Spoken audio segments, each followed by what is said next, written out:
This is the 165th episode of CloudFocus Weekly for the 4th week of January 2014. This episode is titled 30th Spring. CloudFocus Weekly is brought to you by Arkus, specializing in Salesforce implementation, consulting, Force.com development, and other such fun things as having a rock that's named Arky. Search for Arkus on the App Exchange and read what our clients have to say about us. I'm your host, Jason Atwood, and joining me, co-host, hurt in the knee, not because of anything. Very stupidly. It was stupidly hurt in the knee. Co-host, Justin Elsing. Justin, how are you doing today? Why is this thing under the table? I just smashed my knee into the table. You mean the thing that holds the table up? Maybe I feel like this table's been rotated, and it's not always like this. Maybe you just weren't paying attention. I typically sit here, and I've never banged my knee like that. That hurt. Speaking of banging your knee. Really? This week we have an agenda, and it's about 3 different things. We're going to talk about the Spring 14. We have 2, not 1, but 2 blog posts about the Spring 14 release notes. I don't want this to be the deep dive podcast into spring, though. I want this to be the light podcast about spring. I think we should have a deeper dive into spring. Not this week, but maybe after the last. I think that's what we said last week. No. We said after the last blog post. Oh. Then we will do like a bigger. All right. So we'll quickly talk about the spring rapid reaction and why sales teams can be excited for Spring 14. And then we have, it is the 30th anniversary of the Mac, so lots of people are sharing their stories of their Mac, so we will share ours. I will share one. And then a topic that we started to discuss before we got on, I think it has a lot to do with cloudiness in the real sense of the word, which is sort of really what's going on with the NSA and logging of activity and what Obama said last week, or what the government's planning to or not to do about it, all the Snowden stuff. It's all starting to kind of come around. And I have a thought or two about it, so I wanted to share that. You apparently are just going to listen. I'm going to listen. All right. All I know is Gmail is down. Well, we can talk about that first. Google apps are down. They are all down. Not good. Even though they're not down for me at the moment. Like, everything's up. Yeah, so they are intermittent down. So that's why we're recording podcasts, because we don't... Actually, we were looking at a doc. I guess if it were really down... We're staring at it, and it's online, and we've changed it, and collaborated in it, and chatted in it, So first up was your blog post from 2 weeks ago, called Spring 14 Rapid Reaction. I have to look back at how many of these I've written now. I have written a rapid reaction to so many... All but one. Note. All but one. Well, not back to 2004. I mean, when did I start? I think I started in 10. Something 10. Right, and last week Spring 10 maybe? We talked about... Well, you could just click on Rapid Reaction and go see every list of them. Last week we talked about mass assignment of permission sets, which is one of the things, because we make the permissioner, which is for mass assigning and revoking of permission sets. Right. Which is, again, a little bit different than this. But then why don't we pick one or two? I will say I am 75% of the way through the release notes at this point. They're big. 326 pages. Very something. large. Yeah. So... do you want one of mine? Sure. Well, I'll grab one from the post. Why don't you grab one of those, and I'll grab one from the other blog post, both available, by the way, on blog.arkusinc.com. The other one's for the sales teams. Yes, why sales teams should be excited about Spring 14. Right. I'll grab that. And then next week we'll have a Service Cloud one. And a Service Cloud one. Nice. Right. And you said we're not doing a permission one. No, there's not enough. There's just this mass assign permission sets and one other little thing about permission sets. So I think one of my big favorites in spring is the ability to now use topics to organize records. So we're finally getting tagging integrated into the rest of the system. Guess who's back? Back again. Tagging's it's back. Not tags. Now they're tags will, I hope, just disappear. That was in the notes. It's one of those things that I think is going to be decommissioned. Just gotta go away. It was in the notes because I missed that part.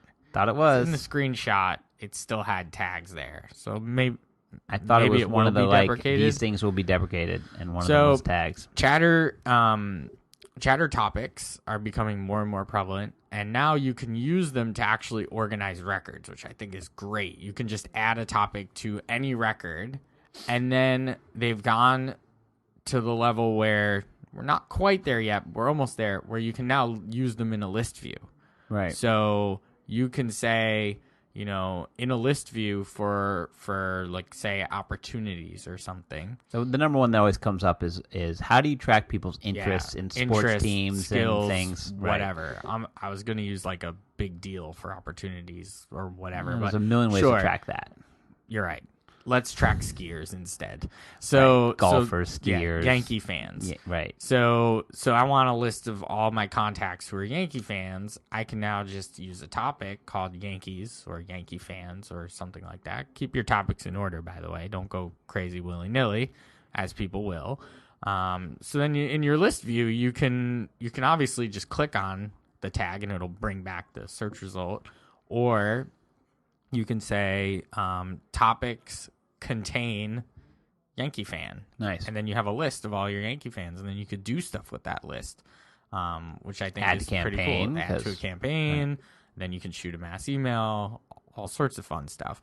Once they get into reports, I think we'll be there. Yeah, I mean, it's an interesting conundrum because it's like what you want is semi-structured data.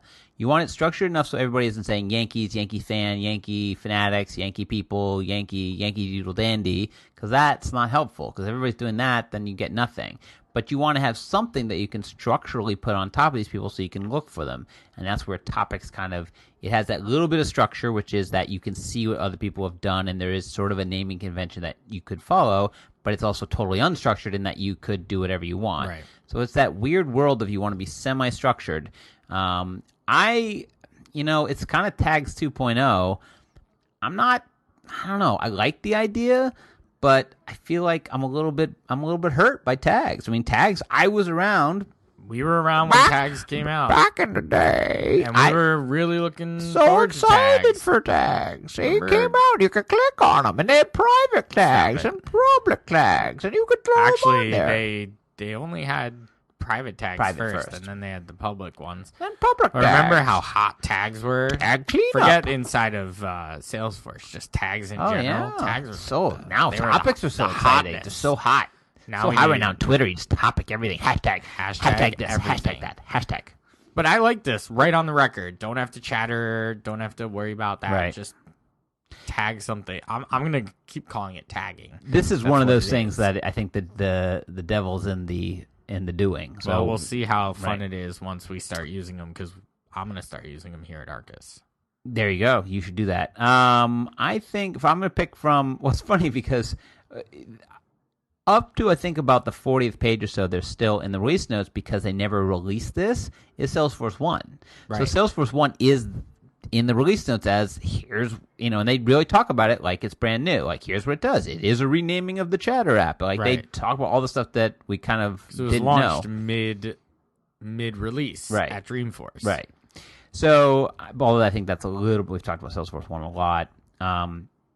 But in the other sales team, or so why sales teams should be excited about Spring 14, again, on blog.arkusinc.com.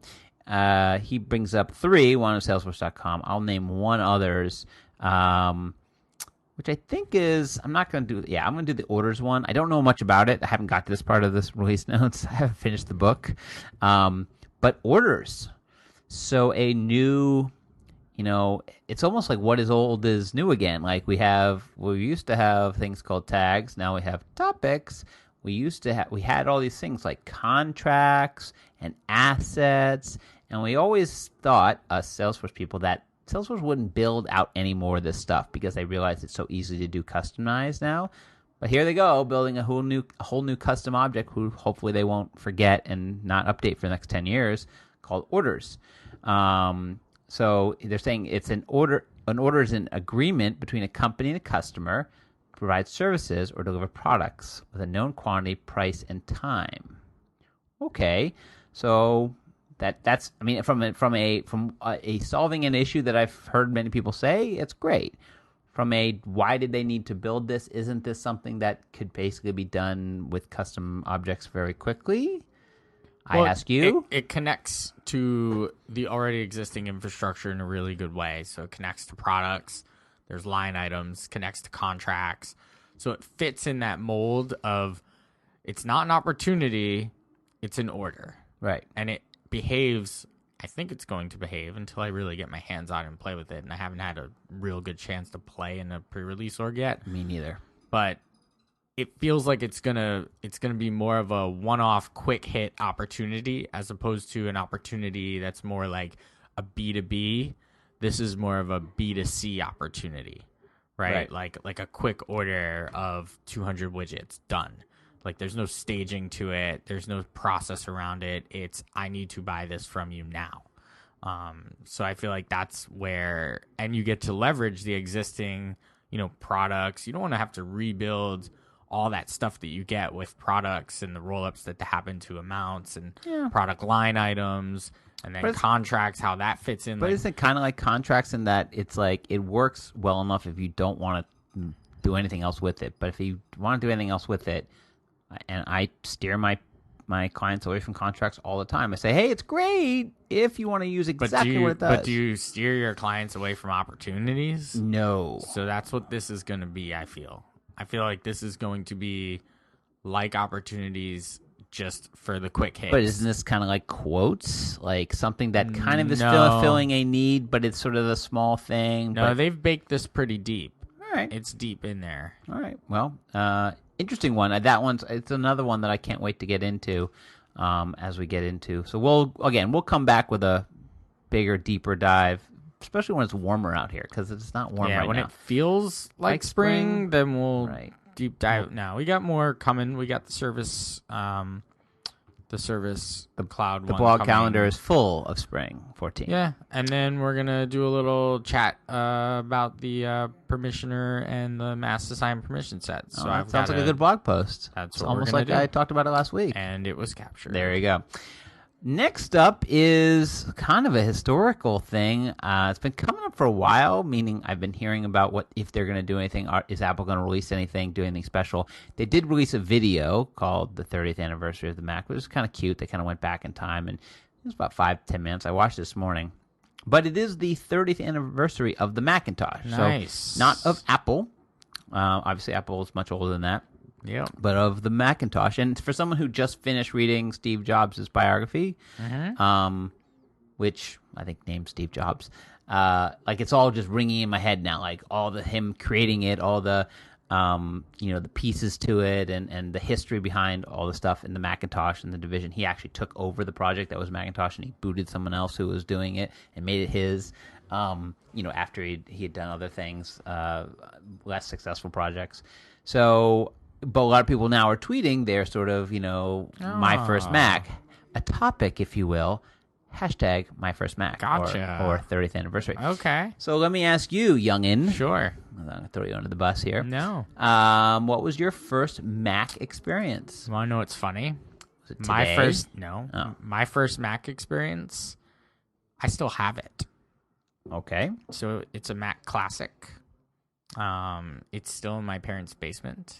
Doesn't work, but I have the monitor / computer and the keyboard and the mouse, so I have all the pieces. The Mac Classic was a throwback to the original Mac. Yeah. Right, so they did a couple lines of Macs before they went back and did the Mac Classic. Right. So mine was the Mac Classic, which we still have. I might have had one before that. It's not the first computer that I can remember having as a child in our household. But it's the first computer that I used.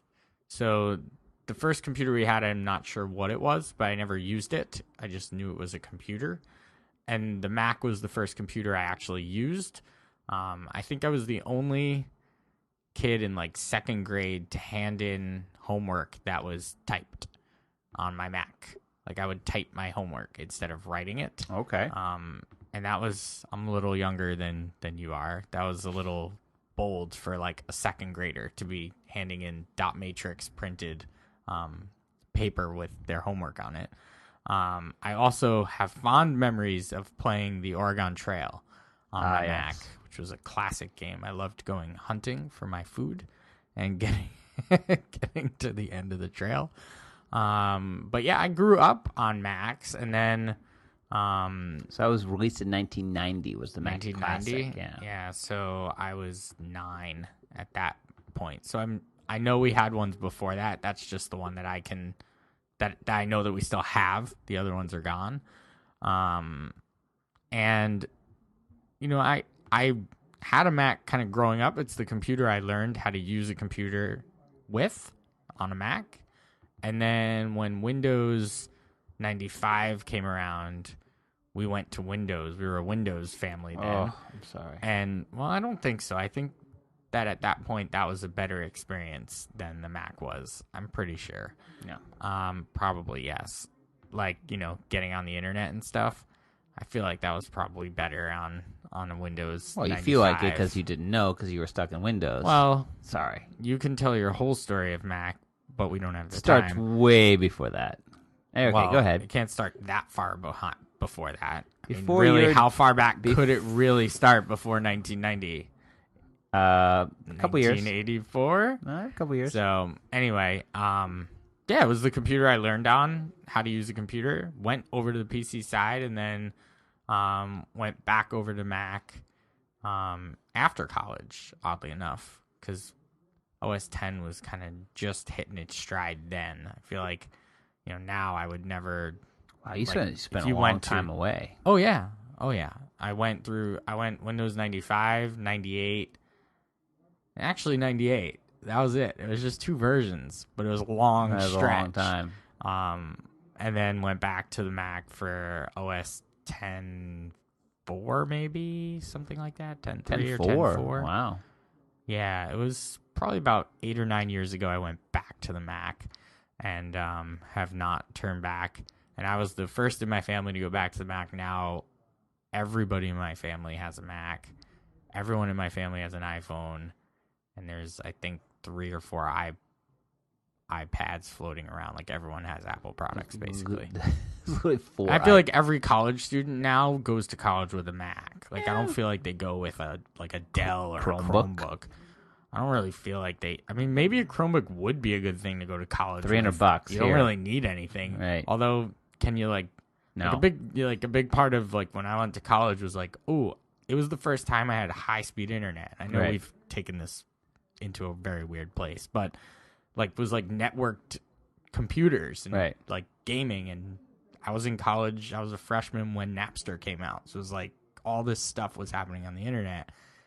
And I don't feel like you could do that on a Chromebook. Napster, what would Napster do on the Chromebook? No, I guess now it's a different world. You'd go to Google Play and you'd play it online and everything would be networked games, playing each other over a network on a Chromebook. I'm not sure how that would really work out. No, you can't play. You play can't play downloadable games that run against your processor and video chip. Which you play these little games that are online. But anyway, my Mac story starts when I was very young, and I can really remember the classic. But I know we had 1 or 2 before that. But yeah, I learned on a Mac. Nice. So I started as a Commodore 64. So I was a Commodore person, which came out before, I think, if I have to look back in the history, I think it came out before the Macintosh that I owned. So they came out roughly the same time. I think the Commodore came out before the original Mac, but so I was in on the Commodore 64.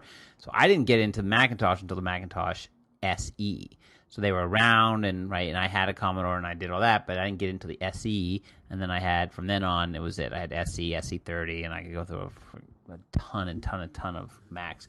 But I'm trying to think. It must have been this. What was the word processor? WordPerfect? Was that it? WordPerfect was one. That was the one I used. WordPerfect. Trying to think if there's another one. I don't know. There was also a flight simulator game that I played on there. I mean, these are the ones that you fun. You had 2. You had the regular thing. You had the mouse. Then you stick in your operating system disk, and then you have your other disk. But yeah, I mean, Macintosh, ever since then, I have never looked back. I think my big one was I went, this is really a rat hole, but my mother lived in Africa at one point, and I went to Africa with the Mac to give it to her on the premise that I would then get another one when I got back, because the duties on it to pay the duties was incredible. So I kind of had to sneak in a Macintosh. Yes, a Macintosh, not a laptop, a Macintosh. And they were all monitors. Yeah, it's all monitors. The whole thing was a monitor. It's the iMac now. It's the same kind of design principle. Right. Really, 30 years later, it's kind of crazy, but it was a big block. It wasn't that big. It was like a 10-inch screen, but it was like a block.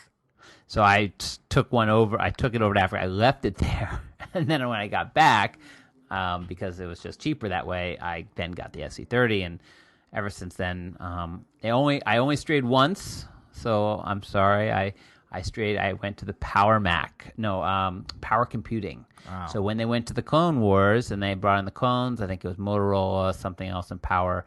I did get a Power Computing Power Tower Pro 250, just off the top of my head. And so I did rock that for a couple of years. It was based on the same design, but it had a little more. It was a little bit cheaper and had a little more power because they would just punch in a lot of stuff to it, and graphic cards and stuff like that. But then they killed the clones, and I've come back, and now, I mean, we're both laptop users. MacBook Pro, Retinas. That's it. Retina display. I would pretty much. I almost say 15 inches of pure power. I would say almost every computer, every Mac I get is my favorite one. Like this is the most powerful one I've ever owned because these things are unbelievably powerful for what they are. I love the flexibility now. I work at home and at work, but I always use a screen. So it's like, I don't like, other when I'm traveling or sitting here doing this podcast, I don't use the computer like this. Yeah, you don't use it this way. I use it like this. But you always use a keyboard. I don't. At home, I don't. Oh, at home you Here don't. I do. All right. It's weird. A little different. At That's home, weird. I use the computer and an extra monitor. And an extra monitor. Here I use the computer, an extra monitor, and a keyboard and a mouse. So that's our Mac history. We are pretty much big Apple fans at this point. It's amazing thinking back, like how close Mac and Apple came to disappearing. Oh yeah, and how strong of a company it is now. I mean, this company they're talking about it. They're a couple years away from taking over full percentages from being the number one computer out there, like where they used to be like 2%. Yeah. It's now like, and because of their, they're now saying the iPad effect, the iPhone well, the effect. iPod, I think, really just It was the savior of Apple. saved it. But then the iPod with iTunes got conversion into, oh wow, this stuff works together nicely. Right. It got people to take a look. Yeah, go into the store, take a look. Right. Oh, check this out, how this works. Oh, look how much better it runs on this thing. And then. Right. And then you plug it in and it just pops everything open and it works and whatever. Like, I know people who've struggled with having an iPhone and a PC and it's like, ugh, that crappy iTunes. And I'm like, right. I don't even know from iTunes. It's like a bet iTunes, they made. The program, I don't even know from. I never even open it. It's a bet they made 30, 40 years ago, which was that to create an all-in-one, operating system, hardware, all connected, tightly integrated, versus the Windows, which was, which won for the first 20 years, which was licenses it out. Everybody creates a different version. And we're kind of right back into the same wars 20 years later with, sort of the Android versus, right? I have a operating system that can go on a million different devices and has all the pros and cons of that. You have 10 times more choices and whatever versus the iPhone, which is, it's all locked in. It's kind of funny because it's usually the argument for and it's usually the argument against. Right. Either way, it's like someone really likes it because it's this self-contained thing that everything in theory and for the most part just works on. Right. And it's the hardware, the software, everything from top to bottom, the whole stack. And you either like that or you say, well, I don't have any freedom or choice or anything. And if I want to go in and tinker with stuff, I can't. And it's like, well, I just want mine to work, or I want to be able to play with mine. Right. So there's always that. It's the argument. I see both sides and of it. as someone I've been a Linux user, or I've been a Linux guy. I've installed Linux. I used to run it. I'm pretty good at Unix. I get, and that's when you're tinkering. Like, tinkering on a Windows phone or it's Android more tinkering is different. with hardware. I feel like people like tinkering. Well, like, that's what you would do. Let me put in my new video card because I want to play this super high intense graphics game or whatever, and I want to run 4 monitors or something crazy, right? Right, and cheap. Like, you could buy a magazine full of computer parts or go down. My father started off as a Commodore person, went to Mac, but then went off to Windows for a long time, and he would like to go. We go down to the local computer store, buy parts, and come back and put together a computer with parts. And like, oh, here's the board, here's the chip, here's the graphics. Let's put them together. Oh, that's the wrong serial bus. Okay, how does it fit into this case? Like, we would do that, and there is something fun about it. There's something, but at the end of the day, when you're staring at this pile of parts on your desk or in your living room, wherever you're putting it together, and you're thinking, you know what I'd like to go do now? Get on my computer. You know what I can't do right now? Get on my computer because it's sitting there in parts. So like, there's a part of it that's like, yeah, it's fun. It's like Legos. Like I've gotten back into Legos a little bit. Legos is fun. Like you're a Lego fanatic. Just no, you really not are. Even close. You're crazy with the but Legos. Like putting together some. Well, I have an 8-year-old child, so but putting together Legos is fun. But the end when I'm done with Legos, I want to be able to pick up my iPhone or iPad and whatever to have it work. I don't want to have to be like, oh crap, I got to put together these 3 parts in order for my Legos to work. And you just start to realize where you want to go with stuff. Anyway. Speaking of which, speaking of Legos, yeah, I was gonna go. Speaking of all-in-one thing, so this is sort of it's just a talk about something because we've actually brought it up once before, which is the NSA spying and the logging of all the activity, the calls, the call phone numbers, not the actual content, but that these calls happened, and it's come out and Snowden. I think I want to avoid all that because there's a lot of political stuff into it. I think it tweaks a lot of people's noses, privacy, and all that. But I think there's one thing that as a company who believes in the cloud and who lives in the cloud and who puts all the data. What company is that? That's Arkus. Oh, okay. And our own personal lives. I mean, you and I, that's it. We put everything there, right? Everything. And for the good, bad, and ugly of it.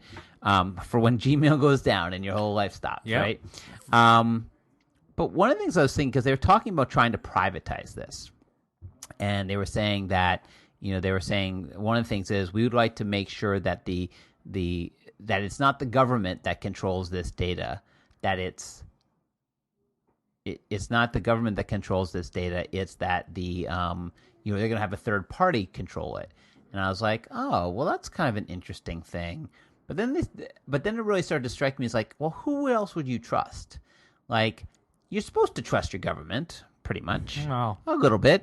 Well, if you don't trust your government, then elect better officials, right? That is the statement. You control your government, right? But they were saying like, oh well, do you trust Verizon to keep your data more than you trust AT&T, more than you trust Sprint, more than you trust whatever? And part of me is like, yeah, I rather have my government because I feel like my government's at least more beholden to me as a voting individual than AT&T is. Like AT&T, I don't feel like the regulations around them, and so like part of it becomes like, I know there's this whole movement around privacy and what should or should not be kept and all that, but part of me wants to say, at this point, I'm more secure having a government agency, even though they did get hacked. But I mean, Facebook, Target was one of the.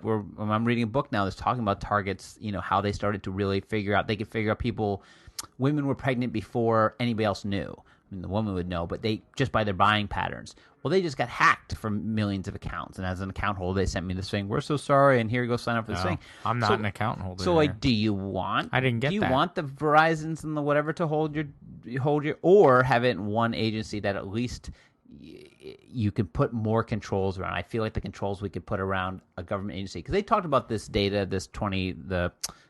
all the phone call data. There's 22 people who have access to it, 2 of which are supervisors. There's only 20 people. And part of security is limiting access, right? So knowing that there's only 22 people in the world who have access to this data, it's like, oh, that actually makes me feel much better. Like 22 people, and they're government agencies, and they're highly vetted, and they probably can't fart without some agency bell going off going, employee number 32 farted, like go get him, make sure he's okay. I don't know. So it's become this big thing, but it really has to do with this data that we're collecting in the cloud or that government agencies are collecting and creating these big, massive databases. And I think it comes down to who do you trust and who do you want to put your data with? Because eventually, it's not like they're not going to collect the data. They are going to collect the data. How are they not going to collect it? So then it's who do you trust to have it? It's like having the keys, right? The government already has every one of your tax filings. They already have your social security number. They already have all this stuff.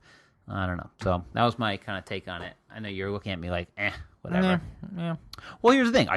Do you believe in your data being no concern? No concern. I don't even know about it. Well, so if in that all your phone calls, the phone numbers to and from that you dialed, that are being locked in, they're being stored in some big database. Do you care?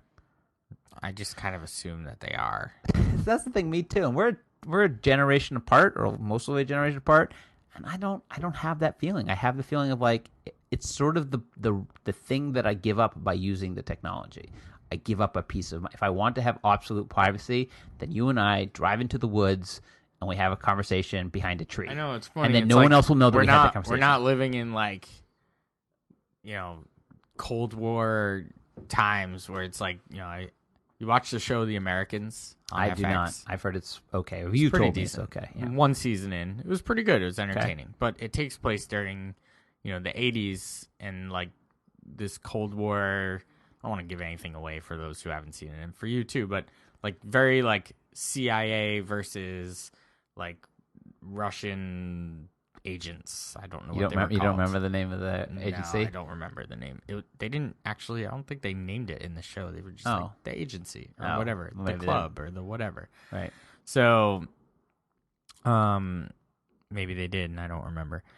But it was like very like everything was so hush hush, and everything was so like, is someone watching? Are they watching? Who's watching? And it was like an information thing. Right. So I'm like, whatever. I just figure like, if I'm doing something where there's a communication, a digital communication that goes beyond like you and me standing in a room that's locked with 4 walls, no windows, and no ventilation shafts, like, people can, and that's a little extreme, but people can listen and whatever. I don't really care. Like, I have nothing to hide, so I don't care if someone's listening to my phone calls. I'm not like doing drug deals. I'm not planning on bombing something like on my phone. If I was doing that, I'd be doing it in a much different way. Right. Well, and I think this is the thing. This is a generational shift, and the next generation, or my kid, who, from day zero, her entire life has been documented digitally, literally thousands of pictures, all shared, Facebook, Twitter. Oh, yeah. I mean, like her life in Mm-hmm. such a different way. And even the teenagers, those teenagers now, and I, was in a place the other day watching a younger group of people sit around, and their whole thing is about sharing information, and the concern of privacy is so minor. Oh yeah, it's crazy. My cousin, who's my age, just had her first child a couple of months ago, like 2 months ago, and like from day one, she was like, Instagrammed and Facebooked with hashtag, her name as a hashtag, right. Like to bring it full circle back to topics. Like her whole, like, think about that, like from the time you're 0, like 1 day old, right? You've been all over Instagram with your name splattered all over it. Like, I know, and to me, that's even like, to me, we tried always to be very careful. Oh, they're not careful at all. They're really, they're like, here's her name, beautiful baby, blah blah blah, all hashtags. It's a little obnoxious. I know they don't listen, but it's a bit obnoxious. Maybe they knock do. it off. I might send it to them. Fine. Like, all right, beautiful baby. It comes down to it comes down to the Foursquare stuff. It's like when you check in on vacation in Aruba, do you always feel like, wow, if I wanted to not be known that I was in Aruba, or if I thought that, the bling ring we talked about the movie, right. You should see that one. Yeah, I have not seen it. It's on something. It's probably on iTunes at this point. It's on iTunes. It definitely hasn't made it to like. I thought Netflix it was on HBO Go the other yet. day, and I can't imagine it got there yet. I thought that's where I saw. It could have. Yeah. You should watch it. It's good. It's very entertaining. I think you'll like this aspect of it, right. Like the privacy kind of part of it. Speaking of privacy, let's do it. I'd like to break down your privacy by having you tell me your down. CloudFocus app pick of the week. All right. By the way, I just as a moment here, because this is funny. In our doc, there's right next to there's a little section we keep the CloudFocus app pick of the week, and we put in our thing, and we're supposed to fill out more information than we do. I never fill it out because I put up the post, so it doesn't really matter. Right. But there's this link that says remember to update the spreadsheet. The sheet, which we haven't updated ever. I don't think we've updated it. Well, we updated it at the 100th episode. Right. So that was 62 episodes ago. So I'm actually filling in some of this information now, just so that it's there for you. Well, that's for me.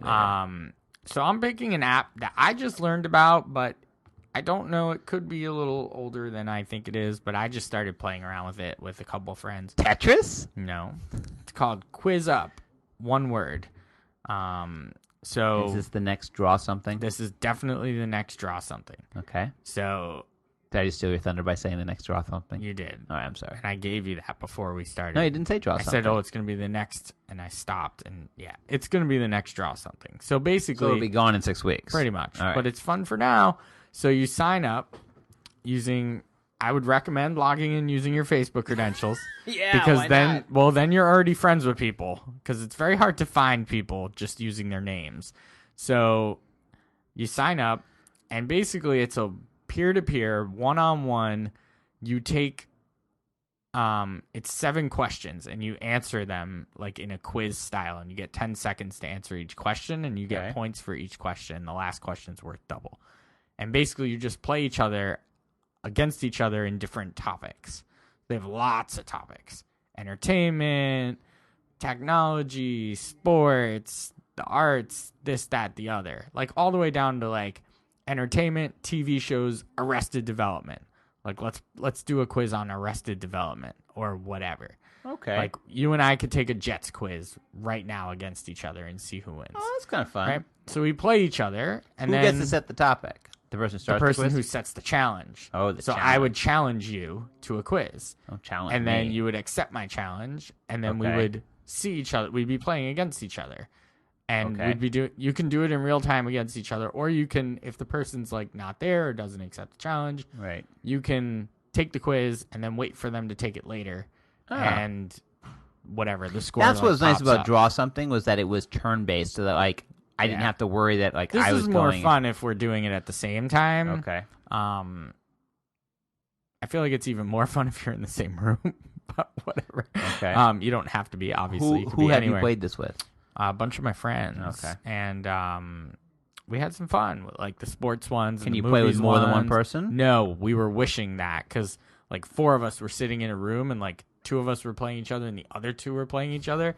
And we're like, why can't the 4 of us just play each other? Talk about our generation. Our 4 We're like, friends, so we never see each other. We're sitting. We go we away were once. playing like a board game. We go away once a year for to spend time with each other, and we sat there looking at our phones. You know, we were wasting time between. So anyway, if you sign up for Quiz Up by Plain Vanilla Corp. Yep, I'm downloading it now. For some reason, it's coming down very slowly. Yeah, so here's some of the big topics: Martin Luther King Day, U.S. historical figures, But then there's like all the different topics, and these are the like the high level ones: arts, business, educational, games, geography, history, lifestyle, literature, movies, music, nature, science, sports, TV. I mean, tons of them. So it'd be a lot of fun to play you in a football challenge about the New York Jets if they're in here, but they're not. Oh, maybe they are. There's a lot of topics in here. Let's see. Nope, the Giants and the Yankees have topics, but the Jets don't. Oh. Second-class citizens. But yeah, anyway, Quiz Up by Plain Vanilla Corp. I'm picking it for the iPhone. One person had an Android, and he's like, this is kind of just going back to that last one. He's like, which one? We're like, the one by Plain Vanilla Corp. He's like, there's not one by them, but there's 4 other Quiz Ups, and they all had the same logo. Really? So it was like he didn't know which game to download. It's really weird in the Google Play Store. It's funny because there was an article about someone who went from Apple to Samsung for like 6 months, not for like 10 days. And one of the things was the quality of the apps. Like the quality of iTunes apps are much better than the quality. Like they just look like they've been sort of ported over. I'm going to make a very strange pick. Because this is a strange one. If you are a New York, I had 2 others which are really nice apps that I really want to pick, but this is very topical. So if you're in not even tri-state, well, I guess you're in tri-state New York area. We've been hit by a lot of snow recently, which is great. I love snow. Mm-hmm. We have the Super Bowl coming to us in just over 10 days, something like that. So that's cool. So there's a lot of focus on weather and what's going on and this and that.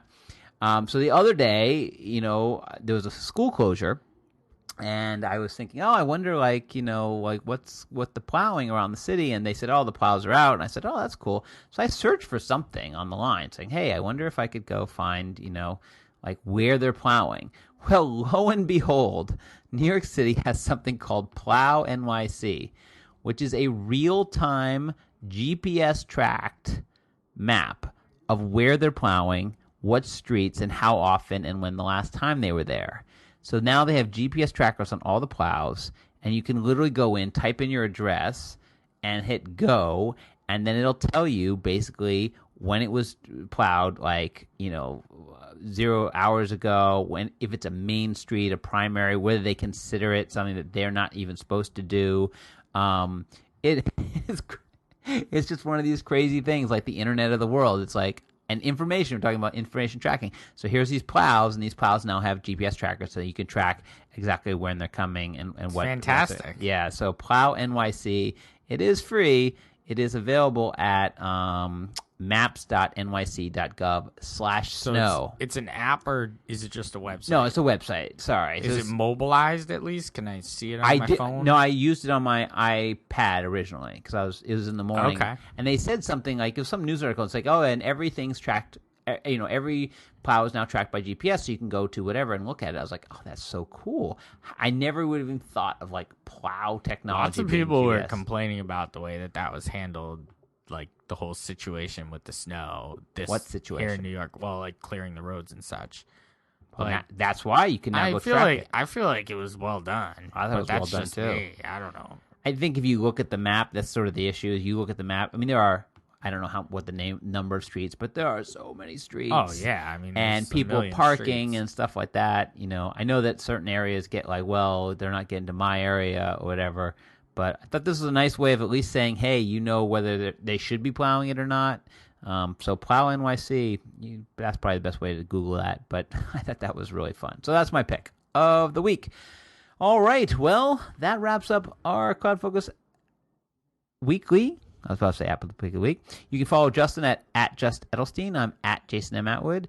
We're also at Arkus Inc. We're on Facebook, Dreamforce Portal Success Community Group. That group, I think, is almost up to 100. So if you want to know, nice. Again, if this is just another way to follow, if you want to get the podcast, we put it up there. So we're also on the LinkedIn. We're on the Google+. And, it'd be nice. We haven't gotten a review on iTunes recently. So if you're a listener and you missed us, like you say you do on Twitter, go leave a review on iTunes. All right? Until next week, it's Justin and Jason saying enjoy those cloudy days. We'll be back next week.